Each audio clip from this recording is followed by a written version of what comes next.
ఉత్తర Karnataka side ప్రతి ఒక్క ఇంట్లో కూడా ఇది ఉంటుంది. ఎవరొక్కరి ఇంట్లో ఉండదో ఏంటో. పల్లీల కారం పొడి ఇది. ఇంకా తర్వాత ఇది వెల్లుల్లి కారము, అల్లం వెల్లుల్లి కారం అంటారు కదా, సారీ ఇది ఓన్లీ వెల్లుల్లి కారము. సో ఇంకా చింతకాయ పచ్చడి. చింతకాయల సీజన్ వచ్చిందంటే దాన్ని ప్రిపేర్ చేస్తారు. మళ్ళీ సంవత్సరం వచ్చినా కూడా అయిపోదు, అంత ఎక్కువ ప్రిపేర్ చేసి పెట్టుకుంటారు. ఎందుకంటే అంత ఫేమస్ ఇది. అలా అన్నంలో కానీ చిన్న పిల్లలకి 1.5 year పిల్లలు కూడా తినిపించేస్తారు. వేడి వేడి జొన్న రొట్టెకి నెయ్యి ఇది రాసేసి తినిపించేస్తారు మా సైడ్ అయితే.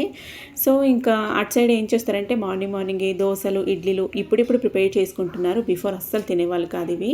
మార్నింగే ఒకరు లేచిన వెంటనే ఒకరు రొట్టె పెంచి పెట్టుకునేవారు, ఒకరైతే మిగతా పని చేసుకునేవారు. ఈ విధంగా చేసేవారు. మార్నింగ్ పొలంకి వెళ్ళే వాళ్ళు ఉంటారు కదా, ఇంకా రొట్టెలలో కొంచెం చింతకాయ పచ్చడి ఇలాగా నూనె కానీ నెయ్యి కానీ వేసుకొని పల్లీల పొడి వెల్లుల్లి కారం ఇలా వేసేసుకొని తినేసి వెళ్ళేవారు.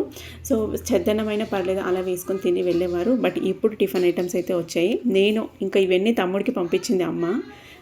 అది వెల్లుల్లి కారము పల్లీల పొడి తమ్ముడు కోసమని పంపించింది. సో నేనైతే ఈరోజు వేడివేడి అన్నంలో వేసుకొని తినాలనిపించి వేసుకొని తింటున్నాను. టేస్ట్ అయితే సూపరు. చాలా రోజుల తర్వాత అని చెప్పలేను కానీ సంవత్సరాల తర్వాతనే అని చెప్పొచ్చు. సో నేనైతే ఈ మధ్యన తినలేదు, ఈరోజు తిన్నాను. చాలా హ్యాపీగా ఉంది అండ్ చాలా టేస్టీగా కూడా ఉంది. సో మీలో ఎవరికైనా ఇలాంటి అలవాటు ఉంటే తప్పకుండా నాతో షేర్ చేసుకోండి. స్పైసీ లవర్స్ ఉంటే తప్పకుండా అందరికీ నచ్చుతుంది. అంత స్పైసీగా ఉంటుంది. అంటే నెయ్యి వేసుకుని తింటాం కదా, కొంచెం ఇది అవుతుంది. నెయ్యి లేకుండా తింటే చాలా బాగా స్పైసీగా ఉంటుంది. అండ్ వీడియో నచ్చినట్లయితే లైక్ చేయండి, షేర్ చేయండి. Thank you for watching.